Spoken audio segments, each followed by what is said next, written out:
Aku benci saluran ini. Tidak, tidak.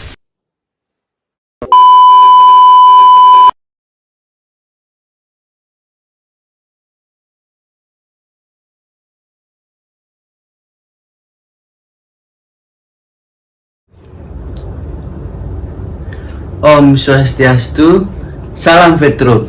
Perkenalkan, nama saya Inyuman Perdana Diputra, nomor induk mahasiswa 19095-11097 dari kelas D, Fakultas Kedokteran Hewan Universitas Udayana.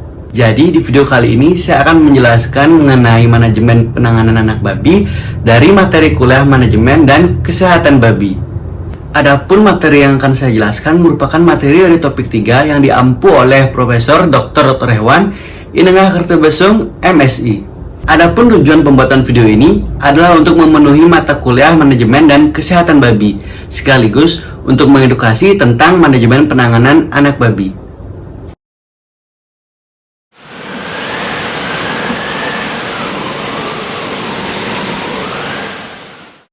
Seperti yang kita ketahui bahwa masa kebuntingan babi adalah 115 hari, terkadang mundur dan terkadang maju.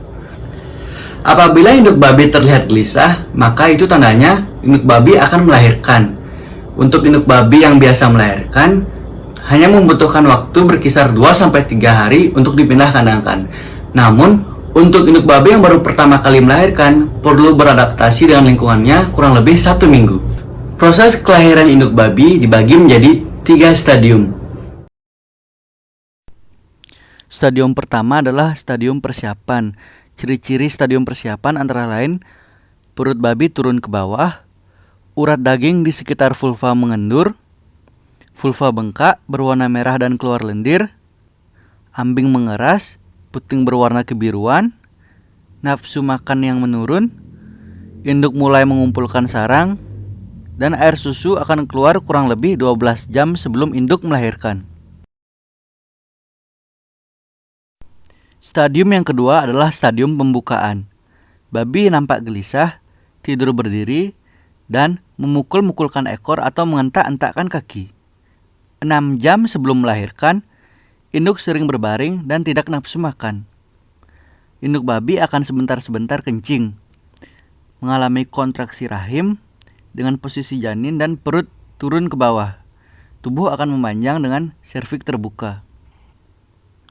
Apabila serviknya tidak terbuka, maka hal tersebut akan mempersulit kelahiran anak babi dan berbahaya bagi induk babi tersebut. Stadium yang ketiga adalah stadium pelepasan. Proses kelahiran biasanya berlangsung 1-12 jam. Jika lebih dari 12 jam, berarti ada suatu kelainan. Berusahalah untuk menciptakan situasi yang tenang. Setelah mencapai stadium pembukaan, yang diikuti adanya kontraksi rahim beserta kekejangan daging perut, kemudian janin terdorong keluar atau lahirlah anak babi. Babi yang sedang melahirkan selalu dalam keadaan berbaring. Apabila penundaan kelahiran disebabkan kekurangan hormonal, maka perlu diinjeksi oksitosin atau jenis obat lain dengan aktivitas oksitoksik. Induk yang kanibal segera harus dipisahkan dengan anaknya. Setelah induk babi melahirkan, biasanya plasenta akan ikut keluar. Nah, plasenta ini harus diwaspadai agar tidak termakan oleh induk babi yang melahirkan. Karena hal itu dapat menyebabkan gangguan pada sistem pencernaan induk babi dan mengakibatkan induk babi tersebut menjadi kanibal. Pastikan setelah melahirkan, induk babi dapat beristirahat sebentar, namun jangan terlalu lama karena tidak baik untuk kesehatan induk babi. Penanganan untuk anak babi yang baru lahir adalah dengan membersihkan selaput lendir. Kemudian tali pusar juga dipotong kurang lebih 2,5 cm. Namun sesungguhnya selaput lendir yang menutupi tubuh anak babi tersebut akan kering dengan sendirinya. Begitu pula dengan tali pusar yang akan putus secara sendirinya. Usahakan untuk anak babi yang baru lahir tersebut agar segera mendapatkan susu dari induknya. Kemudian untuk anak babi yang berumur 3-10 hari membutuhkan beberapa penanganan khusus seperti: yang pertama, anak babi memerlukan lampu untuk kehangatan dan untuk menerangi lingkungan sekitarnya. Anak babi banyak yang mati karena tertindih dan terimpit oleh induknya. Hal ini dikarenakan anak babi sangat rentan dan belum begitu lincah. Yang ketiga, ada penyakit mastitis metritis agalatia pada induk babi.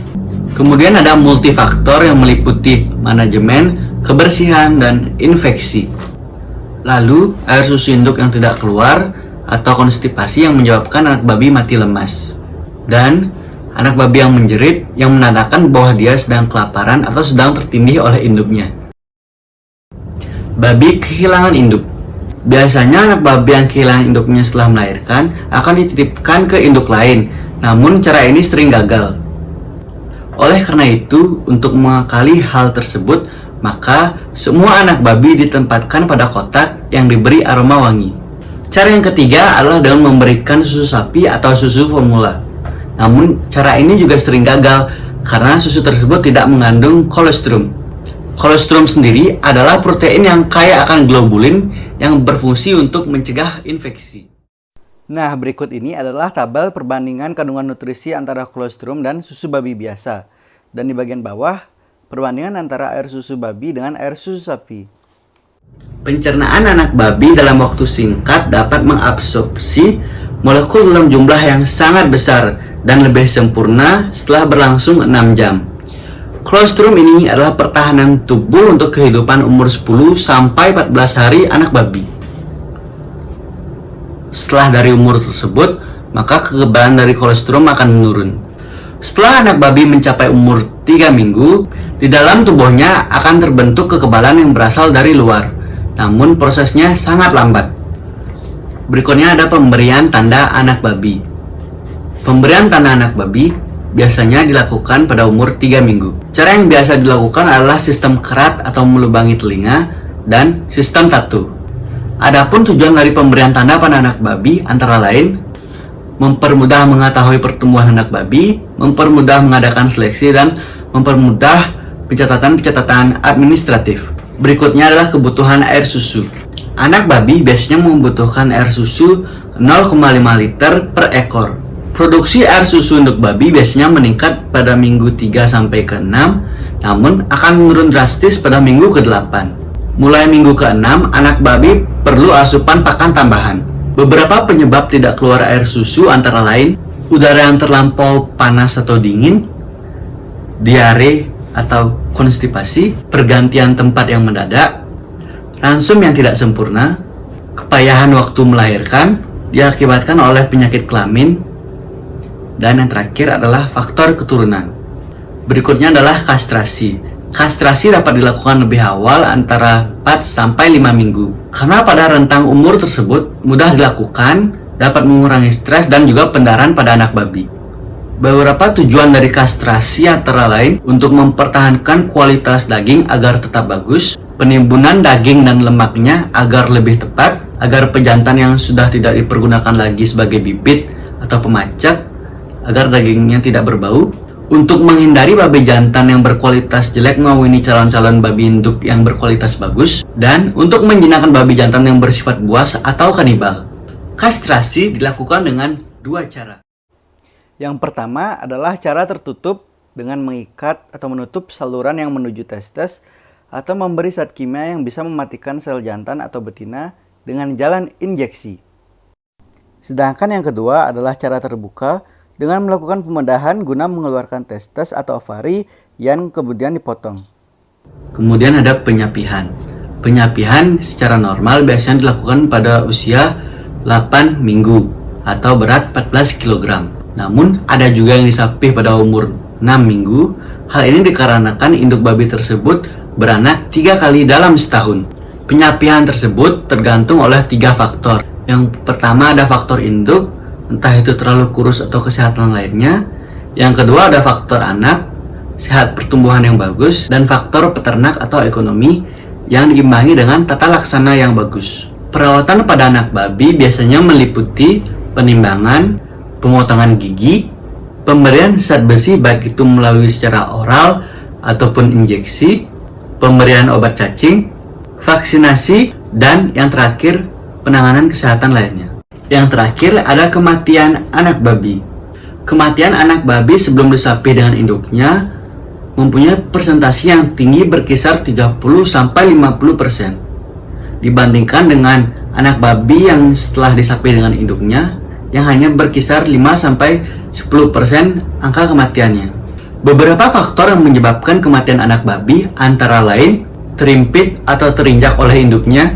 Yang kedua, karena peralatan yang kurang lengkap, seperti tidak ada kotak, tidak ada dinding penghalang, sehingga anak babi tidur bersama dengan induknya akan terimpit lagi oleh induknya. Yang ketiga, air susu yang kurang atau bisa tidak keluar sama sekali. Hal ini bisa juga disebabkan karena jumlah anak yang melebihi dari kapasitas jumlah puting induknya. Yang keempat, karena kekurangan zat pakan akibat dari ransum induk yang kurang baik. Dan yang terakhir, kematian anak babi disebabkan oleh sifat kanibal dari induk babi. Baik, sekian materi yang telah saya paparkan. Mohon maaf apabila ada salah kata. Jika video ini bermanfaat bagi kamu dalam pemahaman manajemen penanganan anak babi, bisa di-share ke teman-teman yang membutuhkan materi ini sebagai bahan edukasi. Saya Inyman Perdana Diputra pamit undur diri. Sampai jumpa di video saya yang berikutnya. Om Santi Santi Om, salam Petru.